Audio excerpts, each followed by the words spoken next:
మన క్రైస్తవ దృక్పథంలో ఉన్నటువంటి కాన్సెప్ట్ ఆఫ్ గాడ్, దేవుని గురించి 2 విషయాలు మనం చూసుకున్నాం. బేసిక్గా చెప్పాలంటే, ఒకటి, దేవుడు ఏమై ఉన్నాడో అది దేవుడు మాత్రమే అయి ఉన్నాడు. రెండవది, దేవుడు తన ఉనికి, తన అస్తిత్వము లేక తన స్వభావము కారణంగానే తన క్రియలు చేస్తాడు. తన స్వభావానికి బయట ఏమీ చేయడు అన్న 2 విషయాలు చూసుకున్నాం. ఈ 2 గనక మీ మనసులో ఉంటే, మీరు ఈ దేవుణ్ణి విడిచి వేరే దేవుడు ఉన్నాడు అని ఆలోచించాలి అంటే బేసిక్గా క్రైస్తవ దృక్పథానికి బయట వెళ్ళి ఆలోచించాల్సి ఉంటుంది. క్రైస్తవ దృక్పథానికి బయటికి వెళ్ళి ఆలోచించాల్సి ఉంటుంది. లోపల ఉండి ప్రశ్నలు రావు. బయట ఉన్నటువంటి దృక్పథాలు కొన్ని చూసుకుందాం. ఇది కొంచెం బోరు కొడుతుంది, కానీ ఉపయోగకరంగా ఉంటుంది. ఓకే, ఎంతమందికి ఇష్టం చూడటం? భలే ఉంటుంది, కానీ కొంచెం బోరు కొట్టినా కానీ చాలా బాగుంటుంది. ఓకే, సో దీనిలో ఏమంటారు అంటే, క్రైస్తవ దృక్పథం కాదు, ఇవి వేరు దృక్పథాల్లో క్రైస్తవులు అర్థం చేసుకోవటానికి, వాళ్ళని వేరే వాళ్ళు ఏ విధంగా దేవుని గురించి ఆలోచిస్తారు అన్న విషయాన్ని అర్థం చేసుకోవటానికి మనము తీసుకొని వచ్చినటువంటి టాపిక్స్ అన్నమాట.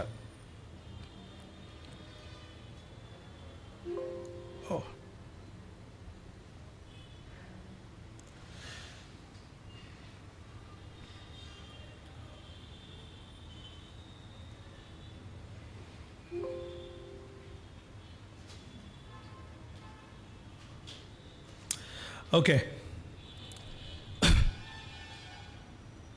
ఇది ఎందుకనో ఇది చెప్పడం దీనికి కూడా ఇష్టం లేదు మీకు.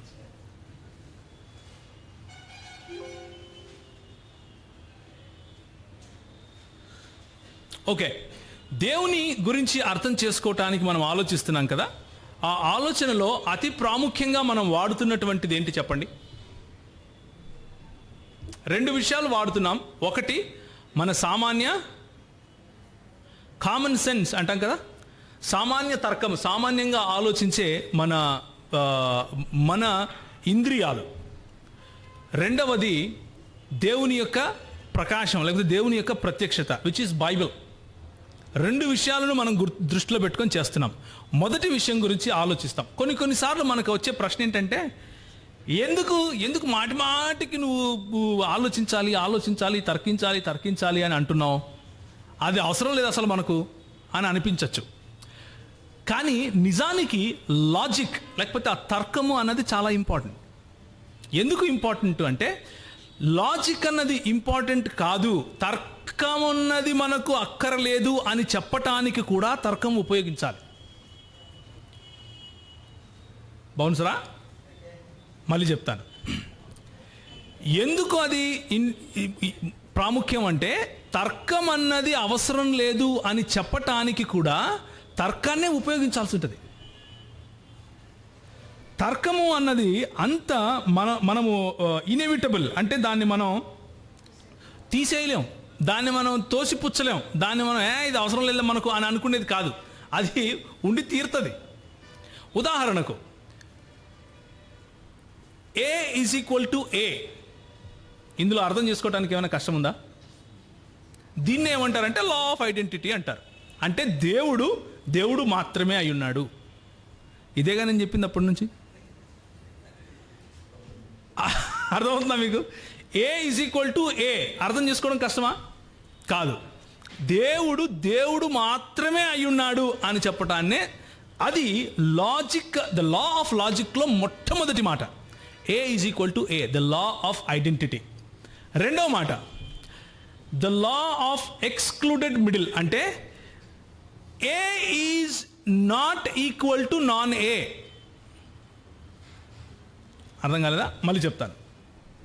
అంటే A అన్నది దేవుడు మాత్రమే అయి ఉన్నాడు అన్నది ఒక మాట, దేవుడు తప్ప ఇంకెవరూ కాదు అన్నది రెండో మాట. అర్థమవుతుందా?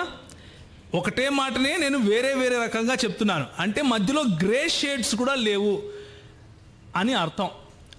ఎక్స్క్లూడెడ్ మిడిల్ అంటే మధ్యలో దేవునికి దేవుడు కాకుండా పోయడానికి కొంచెం గ్రే షేడ్ ఉంది బ్రదర్, ఇది కూడా అవ్వచ్చు ఇది కూడా అవ్వచ్చు అన్నది లేదు. There is only God. A is equal to A, A is not equal to non ఏ. మూడవది, ఇది చాలా ప్రాముఖ్యం, ఇది the law of non contradiction. అంటే దేవుడు కాకుండా ఉండేది దేవుడు కాదు. కష్టమా అర్థం చేసుకోవటం? ఏమంటారు? దేవుడు కాకుండా ఉండేది దేవుడు కాదు. కష్టమా అర్థం చేసుకోవటం? ఇది ఓన్లీ దేవునికే కాదు. యాక్చువల్గా నేను చెప్పాను కదా పొద్దున్నుంచి దేవుని గురించి, ఇది ఓన్లీ దేవునికే కాదు. ఈ మూడు మాటలు మనము ప్రతి లైఫ్లో ప్రతి ఒక్క నిమిషము పాటిస్తాం. ఇవి ప్రతి ఒక్క నిమిషం. ఉదాహరణకు, మీరు కూరగాయలు కొనుక్కోవటానికి వెళ్ళారు, టమాటాలు కొనుక్కోవటానికి వెళ్ళారు. So tomato is equal to what? టమాటానే. అమ్మేవాడు కాదండి tomato is also equal to వంకాయ అన్నాడు అనుకోండి, మీరేమంటారు? బేసిక్గా లాజికల్ భాషలో ఏమంటారంటే, బాబు there is no excluded middle అంటారు. అర్థమవుతుందా? ఎక్స్క్లూడెడ్ మిడిల్ ఏం లేదు నాయన, ఇక్కడ tomato is equal to tomato మాత్రమే అని చెప్తారు. అదే నేను చెప్తున్నాను పొద్దునుంచి. అర్థమవుతుందా? అలాగే మీరు వెళ్ళి టమాటా కొంటున్నారు. మళ్ళీ టమాటా కొనేటప్పుడు, అయ్యా టమాటా ఉందా అంటే, టమాటా కానిది ఉంది తీసుకుంటావా అని అడిగాడు అనుకో, మీరేం చెప్పాలి? లాస్ట్ మాట అది ఏంటంటే the law of non contradiction. అంటే టమాటా కానిది టమాటా కాదు అని చెప్పాలి. అది అర్థం చేసుకోవటం చాలా కష్టమా? కాదు. మొత్తం లాజిక్ అంతా ఈ మూడు మీదే ఉంది. The law of identity, A is equal to A. The law of excluded middle, A is not equal to non A. The law of non contradiction, non A is not a. ఓకేనా? చాలా easy. ఈ మూడు కనుక మన మైండ్లో వస్తే సత్యాన్ని మనం తెలుసుకోగలము అన్న సామర్థ్యం వస్తుంది, అన్న ఆలోచన మనలో వస్తుంది. ఎందుకు అంటే, సత్యాన్ని అసలు తెలుసుకోవచ్చా, దేవుని గురించినటువంటి సత్యాన్ని అసలు మనం తెలుసుకోవచ్చా అని ప్రశ్నిస్తే ప్రజలు 4 రకాలుగా స్పందిస్తారు. మొదటి దాన్ని ఏమంటారు అంటే, అవును తెలుసుకోవచ్చు అంటారు. రెండవది ఏంటంటే, సత్యం అన్నది తెలుసుకోవటము అసాధ్యము అంటారు. జాగ్రత్తగా వినాలి. సత్యం అన్నది తెలుసుకోవటము అసాధ్యము అంటాడు. మూడవది, ప్రతి సత్యాన్ని ప్రశ్నించాలి అంటాడు. ప్రతి సత్యాన్ని ప్రశ్నించాలి అంటాడు. నాలుగవది, నువ్వు చెప్పేది నీకు సత్యం, నేను చెప్పేది నాకు సత్యం అంటాడు. ఎవరైనా తగిలారా మీకు అట్లా? అందరూ ఇట్లా అంటున్నారు, నాకేం అర్థం కావట్లేదు. అవునా కాదా? చాలామంది, నువ్వు చెప్పేది నీకు సత్యం బ్రదర్, నేను చెప్పేది నాకు సత్యం బ్రదర్. మొట్టమొదటోడు సత్యాన్ని తెలుసుకోగలము అనేవాడిని పక్కన పెట్టేద్దాం, ఎందుకంటే వాళ్ళందరూ మనలాంటి వాళ్ళే, మనందరూ మంచోళ్ళం, రైట్? ఇప్పుడు సత్యాన్ని తెలుసుకోవటం అసాధ్యం బ్రదర్ అనేవాళ్ళు ఉంటారు. అంటే దేవుణ్ణి, సత్యం అంటే ఎవరు? ఆ సత్యాన్ని తెలుసుకోలేకపోతే దేవుణ్ణి తెలుసుకోలేక ఏది, అన్నిటికీ అల్టిమేట్గా అక్కడికి వెళ్ళాల్సి వస్తుంది. కాబట్టి నేను సత్యం అని వాడుతున్నాను. సత్యాన్ని తెలుసుకోవటం అసాధ్యం బ్రదర్ అంటాడు. ఎలా చెప్తారు మీరు వారికి? చెప్పాలి.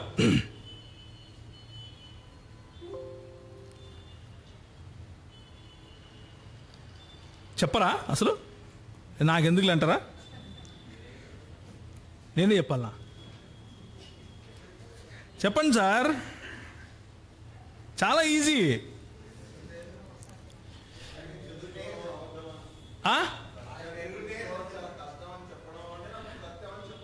అది అంటే ఇప్పుడు నేనేమంటున్నాను, సత్యాన్ని తెలుసుకోవడం అసాధ్యం అంటున్నాను.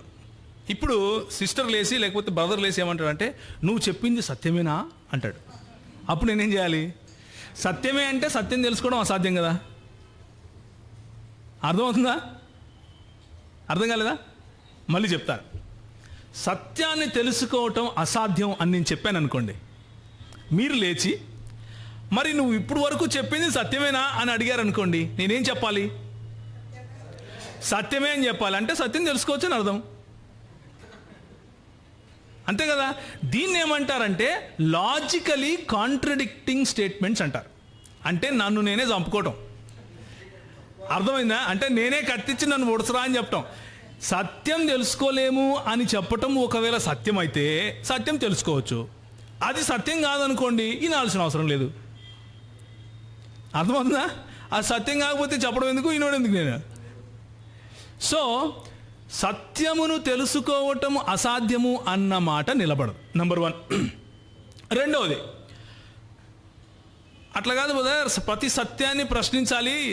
ఫస్ట్ దాన్ని ఏమంటారంటే సత్యమును తెలుసుకోవటము ఇంపాసిబుల్ అన్నది. ఎందుకులే పేర్లు ఎందుకు, మళ్ళీ మీరు ఫిలాసఫీ క్లాస్ అనుకుంటారు. మామూలుగానే మాడుకుంది, ఇదే బాగుంది, జనరల్ టర్మ్సే బాగున్నాయి. సత్యం తెలుసుకోవడం సరే, కానీ ప్రతి సత్యాన్ని ప్రశ్నించాలి. ఎందుకంటే ప్రతి సత్యాన్ని ప్రశ్నిస్తేనే అసలు సత్యం బయటపడుతుంది అంటారు. వాళ్ళని ఏమంటారు అంటే స్కెప్టిక్స్ అంటారు. స్కెప్టిసిజం ఎప్పుడన్నా విన్నారా? అది ఎట్లా, ఇది ఎట్లా, సినికల్గా ఉంటారు. అంటే స్కెప్టిక్గా ఉంటారు. అదొక వాదం. స్కెప్టిసిజం అనేది ఒక వాదం. సో ఇప్పుడు ఆ వితండవాదం అనొచ్చు, కానీ లాజికల్గా తార్కికంగా ఉంటారండి, వితండంగా ఉండరు. ఇప్పుడు దీన్ని ఎలా మనం కౌంటర్ చేయాలి చెప్పండి? ఇది కూడా సేమ్ ఇంతకుముందు లాగానే ప్రశ్నించాలి. వెనక్కి తిరిగి చెప్పండి ఎలా ప్రశ్నిస్తారో. ప్రతిదీ ప్రశ్నిస్తేనే ప్రతి సత్యాన్ని ప్రశ్నించాలి అనేది ఒక స్టేట్మెంట్. ఇప్పుడు దీన్ని ఎలా మీరు ఇది చేస్తారు చెప్పండి?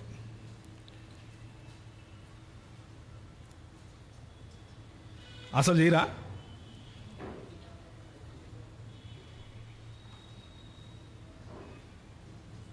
చెప్పండి సార్.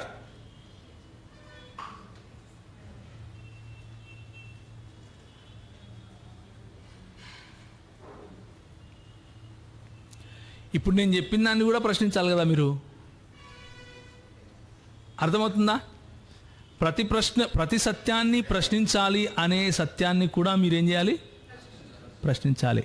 అంటే మనం ఏం చేస్తున్నాము అంటే వాడి వరల్డ్ వ్యూ, వాడి ప్రపంచ దృక్పథంలోకి దూరిపోయి ప్రశ్నిస్తున్నాం. అలాగే నన్ను ప్రశ్నించాలి అంటే ముందు నా దృక్పథంలోకి రా అని పిలుస్తున్నాం. ఉదాహరణ చెప్తాను ఒకటి, భలే ఉంటుంది, భలే ఎక్సలెంట్గా ఉంటుంది.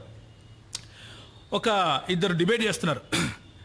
అమెరికాలో కాలిఫోర్నియా అనే రాష్ట్రంలో లాస్ ఏంజలస్లో పెద్ద గ్రౌండ్, ఒక 5,000 మంది కూర్చున్నారు. గ్రెగ్ బాన్సన్ గారు ఇంకొక ఏథియిస్ట్ ఇద్దరు మాట్లాడుకుంటూ ఆయనకు ఏథియిస్ట్ కోపం వచ్చి అసలు ఏంది వీడు, ఏం మాట్లాడినా కానీ ఏమేమో చెప్తున్నాడు, ఇట్లా కాదులే అని చెప్పేసి, సరే అంతా సరే నేను నీకు ఒక ప్రశ్న ఇస్తాను చెప్పు అన్నాడు. సరే చెప్పు అన్నాడు. అంటే ఆయన ప్రశ్నిస్తాడు, నువ్వు నాకు ఏదైనా సరే ఒక్కటి ఇంపర్సనల్, అంటే నువ్వు దేవుడు అంటున్నావు కదా, అలా కనిపించకుండా రియల్గా ఉంటూ అది లేకుంటే నువ్వు బతకలేను, నేను మాట్లాడలేను, నేను చెప్పలేను అనే ఒక ఎగ్జాంపుల్ చెప్పు చాలు నాకు అన్నాడు. దానికి గ్రెగ్ బాన్సర్ గారు ఏమన్నారు తెలుసా? ఆయన చూసి లాజిక్ అన్నాడు. దాంతో ఆయన యాక్చువల్గా ఏం మాట్లాడలేదు. మొత్తం స్టేడియం అంతా లేచి నిలబడి చప్పట్లు కొట్టారు. ఎందుకు అంటే అది ఇన్ఎవిటబుల్. నువ్వు లాజిక్ను పక్కన పెట్టాలి అనే ప్రయత్నం చేయటానికి కూడా లాజిక్ ఉపయోగించాల్సి ఉంటుంది. If logic is real then why not God అనేదే క్వశ్చన్. అంటే మన వరల్డ్ వ్యూలోకి రావాలి ఆయన.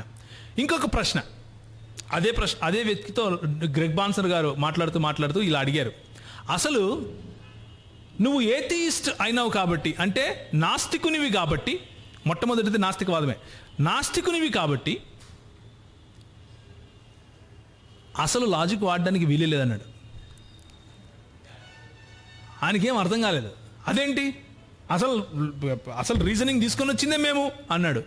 కాదు, నాస్తికునిగా నీ ప్రపంచ దృక్పథం ఏంటి? ఎవ్రీథింగ్ ఈజ్ మ్యాటర్, అంతా భౌతికమే, అవునా? Everything is molecules and atoms, everything is created, everything evolved. ఉన్నది ఉన్నట్లుగా అలాగే ఉంది ప్రాకృతికంగానే, అంతకుమించి ఏమీ లేదు. There is no supernatural, ఇదే కదా మీ బిలీఫ్స్. అవును, మరి లేనప్పుడు ఏ విధంగా లాజిక్ వచ్చింది? ఎవరు లాజిక్ చేశారు? లాజిక్ ఎక్కడి నుంచి వచ్చింది? How did it come out of nothing? ఏమీ లేనప్పుడు లాజిక్ ఎలా వచ్చింది అని అడిగాడు. కాబట్టి నువ్వు యాక్చువల్గా నాతో మాట్లాడటానికి కూడా నా ప్రపంచ దృక్పథంలోకి రావాలి అని చెప్పాడు. అంటే నువ్వు తార్కికంగా మాట్లాడటానికి కూడా దేవుడు ఉన్నాడు అని ముందు పూర్వ సిద్ధాంతం నీకు దేవుడు ఉన్నాడు అని నమ్మి తీరాలి. అంతవరకు నువ్వు తర్కం కూడా వాడలేవు అని చెప్పాడు. విజువల్స్ కొట్టారు ప్రజలు. ఎందుకు అంటే అది నిజం కాబట్టి. You cannot avoid logic. So you cannot avoid the Christian theistic God. దేవుడు, బైబిల్లో ఉన్నటువంటి దేవుడిని అవాయిడ్ చేయటము ఇంపాసిబుల్. బైబిల్లో ఉన్నటువంటి దేవుడు లేడు అని చెప్పటం ఇంపాసిబుల్. బైబిల్లో ఉన్నటువంటి దేవుడు బహుళత్వంలో లేడు అని చెప్పటం ఇంపాసిబుల్. బైబిల్లో ఉన్నటువంటి దేవుడు మనం ఇంతకుముందు చెప్పినట్లుగా అజ్ఞేయతావాదము, తర్వాత స్కెప్టిసిజం, అంటే అన్నిటినీ ప్రశ్నించాలి అన్నటువంటి ఆలోచన, ఈ రెండు కూడా చెల్లవు. మూడోది లాస్ట్ది ఉంది, ఇప్పుడు జాగ్రత్తగా వినండి, ఇది కొంచెం కష్టం. ఇది హైందవ్యానికి సంబంధించింది. దీన్ని ఏమంటారు అంటే రిలేటివిజం అంటారు. రిలేటివిజం అంటే నీ సత్యం నీది, నువ్వు నమ్మేది నీకు సత్యం, నేను నమ్మింది నాకు సత్యం. అంటే సత్యం అంటే అదేదో మా పక్కింటోని పేరు అని అనుకుంటారు. అర్థమవుతుందా? సత్యం అంటే మా పక్కింటోని పేరు అన్నట్లు అనుకుంటారు. అంటే నువ్వు నమ్మితే నీకు సత్యం భయ్, నేను నమ్మితే నాకు సత్యం అనే. ఇప్పుడు మనం ఏం అడగాలి వాళ్ళని? ప్రశ్న ఏమని వేయాలి? ఇంతకుముందు నేను వేసినట్లే ఉంటుంది ప్రశ్న. ట్రై చేయండి, ట్రై చేయాలి.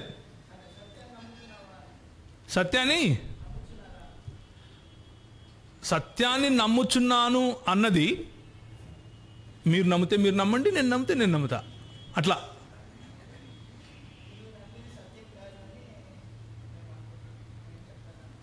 అది మీకు సత్యం, ఇది సత్యమని నాకు సత్యం. ఏమన్నారు?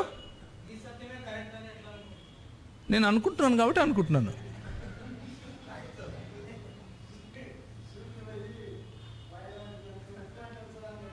ఏంది ఏదో చెప్పినా అన్న, బాగా చెప్పినావు, మళ్ళీ చెప్పు అన్న, బాగా చెప్పినావు, చెప్పు మళ్ళా.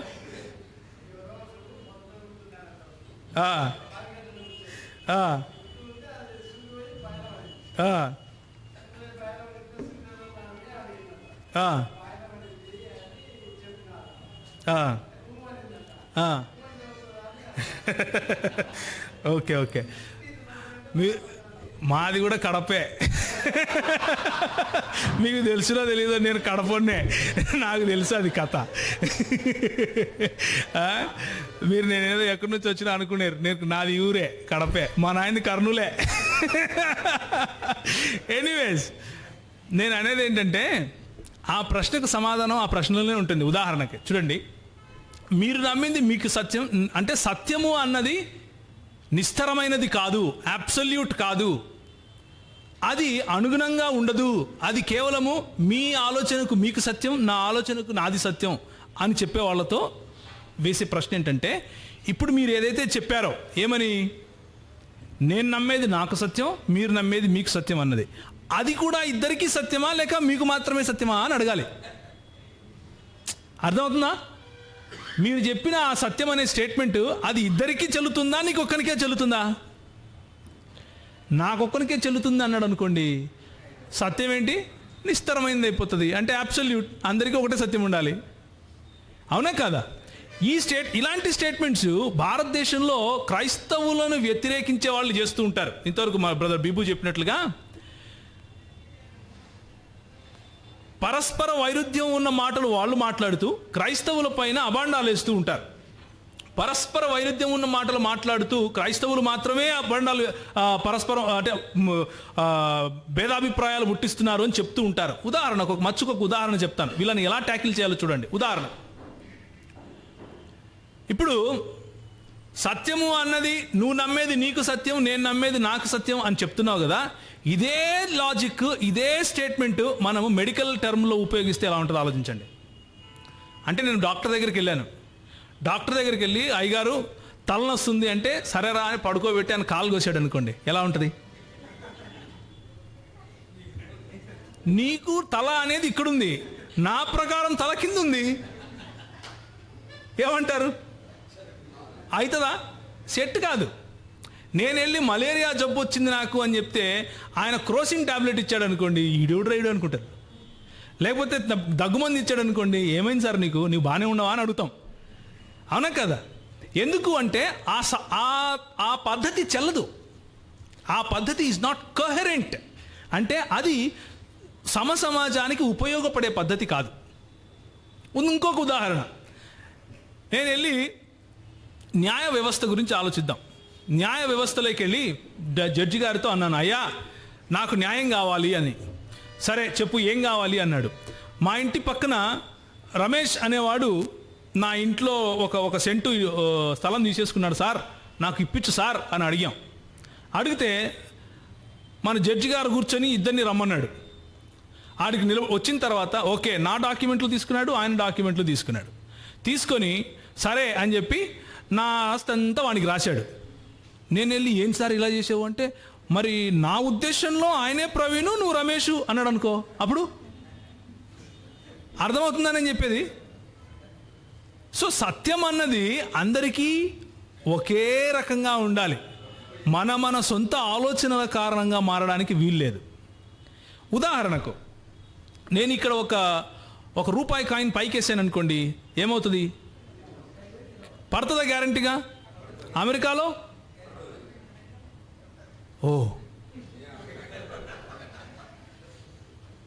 అంటే the law of gravity is same everywhere. It doesn't change. నాకు ఇష్టమైతే పడుతుంది, నాకు ఇష్టమై కాకపోతే పడదు అని ఉండదు. అలాగే సత్యం కూడా నీ ఇష్టాలపైన ఆధారపడి ఉండదు. అది ఏదయ్యిందో అదే అయ్యింది. A is equal to A, A is equal to A. There is no excluded middle. సత్యంలో గ్రే షేడ్స్ ఉండవు. సత్యానికి విరుద్ధమైనది సత్యం కాదు. లేకపోతే సత్యము అసత్యము ఈ రెండు ఒకటేసారి సత్యం కావు. ఇంకొక ఉదాహరణ చెప్తాను. నేను నడుచుకుంటూ వెళ్తున్నాను అనుకోండి, నడుచుకుంటూ వెళ్తుంటే సుధాకర్ అంకుల్ కనిపించి, ఏమయ్యా బాగుండావా, పెళ్లి చేసుకునేవా అని అడిగాడు. అడిగితే లేదు అంకుల్ ఇంకా పెళ్లి చేసుకోలేదు, నాకు ఇంకా పెళ్లి కాలేదు అని చెప్పాను. మళ్ళీ ఒక 10 నిమిషాల తర్వాత కనిపించి పిల్లలు బాగుండరా అన్నాడు అనుకో, ఎట్లుంటుంది? అర్థమవుతుందా నేను చెప్పేది? అంటే ఏంటి అంటే పరస్పర వైరుధ్యం ఉంది ఆయన అడిగిన మాటల్లో. రెండిట్లో ఏదో ఒకటే సత్యం అయి ఉండాలి. నాకు పెళ్ళి కావడం అన్న సత్యం అయి ఉండాలి, లేకపోతే ఆయన అడిగిన వెంటనే నేను బాగున్నారు అనే అనుకో, అప్పుడు ఇంకా కష్టం. బాగున్నారు నలుగురు అనే అనుకో, ఇంకా కష్టం. అర్థమవుతుందా? అంటే పరస్పర వైరుధ్యం. దీంట్లో పెళ్లి కాకుండా పిల్లలకు అనే అవకాశం ఉంది కాబట్టి అలా అనొచ్చు కదా అన్న ఆలోచన మీకు రావచ్చు. కాబట్టి నేను ఎక్స్ప్లెనేషన్ ఇస్తాను. ఏమనంటే ఆ అంకుల్ అడిగిన ప్రశ్నలో పెండ్లయిందా అని అన్నప్పుడు నేను తాళిగట్టే విషయం గురించి అడగలేదు ఆయన, నాకు భార్య ఉందా అని. అవునా? అంటే నాకు నా జీవన సహచారి ఎవరైనా ఉందా లేదా అని. ఆ కోణంలో చూస్తే ఆయన అడిగిన ప్రశ్నలకు నేను ఇచ్చిన జవాబుల్లో ఏదో ఒకటే సత్యం అవ్వాలి. ఉదాహరణకు మ్యారీడ్ బ్యాచులర్ ఎవరైనా ఉంటాడా? ఏమంటారు? మ్యారీడ్ బ్యాచులర్ ఉంటారా? దాన్నే లాజికల్ కాంట్రడిక్షన్ అంటారు. స్క్వేర్ సర్కిల్స్ ఉంటాయా? అంటే చతురస్రాకారంలో ఉండే వృత్తాలు ఉంటాయా? చెప్పండి సార్. ఉంటాయా? మా ఊర్లో ఉండవు. కర్నూలులో ఉంటాయా? ఉండవు. దాన్నే లాజికల్ కాంట్రడిక్షన్ అంటారు. లాజికలీ కాంట్రడిక్టరీ అంటే పరస్పరం వైరుధ్యం ఉన్న వాటిని సత్యము అనటానికి వీలు లేదు. ఏదో ఒకటే సత్యం అవ్వాలి. దేవుడు కూడా అలాగే. దేవుడు ఏమై ఉన్నాడో అది దేవుడు మాత్రమే అయి ఉన్నాడు. దేవుడు తప్ప ఇంకేది కాదు. దేవుడు కానిది ఎన్నటికీ దేవుడు కాదు. ఈ మూడు తెలుసుకుంటే అయిపోయా. This is what concept of God is. This is what concept of logic is. This is what concept of truth is. సత్యానికి ఉన్నటువంటి విలువలు ఇవే. సో ఆఖరిది దాన్ని ఏమన్నాం మనం?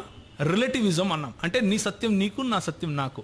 అది ఎందుకు చెల్లదు అంటే విద్యలో చెల్లదు. మనం ఎంబీఏకి కష్టపడి చదివిన తర్వాత వాడు పాలిటెక్నిక్ సర్టిఫికేట్ ఇచ్చాడు అనుకోండి, కోపం రాదు? నీ ఉద్దేశంలో ఎంబీఏ, నా ఉద్దేశంలో పాలిటెక్నిక్ అన్నాడు అనుకోండి, గూవ కొట్టి ఒకటి కొట్టాలనిపిస్తుంది. నేను కష్టపడి కట్టింది పైసలు ఎందుకు, ఐసెట్ రాసింది ఎందుకు, పాస్ అయింది ఎందుకు, పాలిటెక్నిక్ కోసమా అని కోపం వస్తుంది.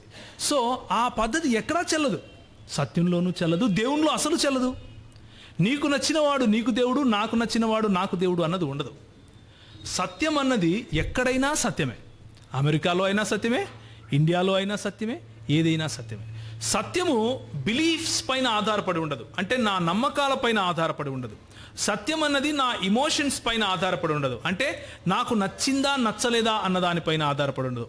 సత్యానికి బయట నుంచి వచ్చినటువంటి ఏ ఫోర్స్ కూడా దాన్ని ఇన్ఫ్లుయెన్స్ చేయలేదు. సత్యం ఏమై ఉన్నదో అదే అయి ఉన్నది. దీన్నే ప్రపంచ దృక్పథాలలో క్రైస్తవ దృక్పథం అని అంటారు. అందుకనే క్రైస్తవ దృక్పథం నుంచే మేజర్ ఇన్వెన్షన్స్ ఉంటాయి. సత్యం పట్ల ఇలాంటి అవగాహన క్రైస్తవ దృక్పథంలో ఉంది కాబట్టే రాకెట్ దగ్గర నుంచి ప్రతి ఒక్కటి మనమే కనుక్కుంటాం. క్రైస్తవులే కనుక్కుంటారు. వాడు క్రైస్తవ్యాన్ని విడిచిపెట్టి పక్కకు పోయినా కానీ వాడే కనుక్కుంటాడు. ఎందుకు తెలుసా? వాడిలో ఇవి ఉన్నాయి పునాదులు. వెనక ఏమున్నాయి? The presuppositions, they are always there.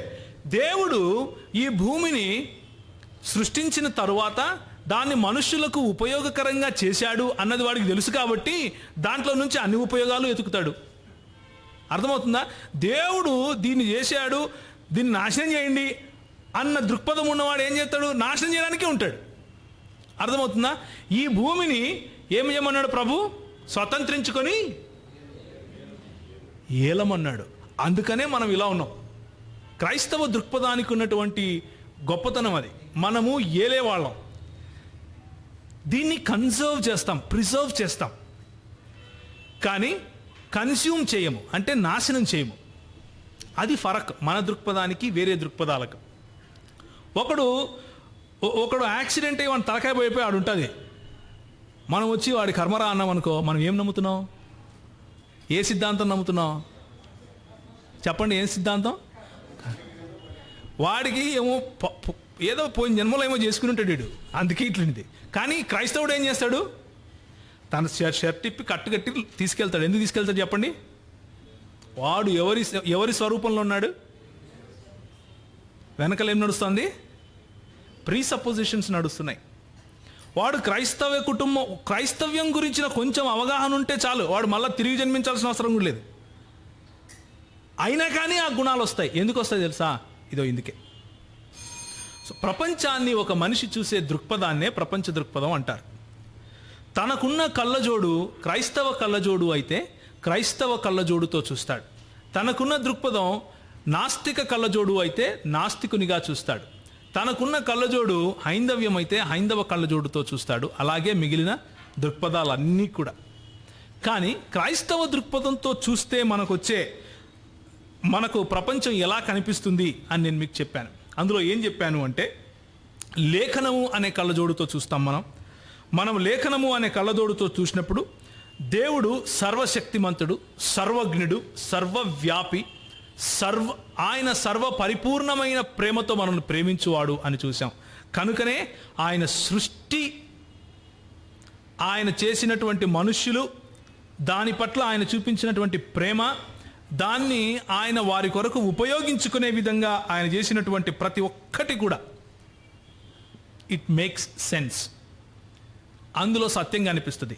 మన ప్రభువు అతీతుడు, అదేవిధంగా సక్రియుడు కూడా.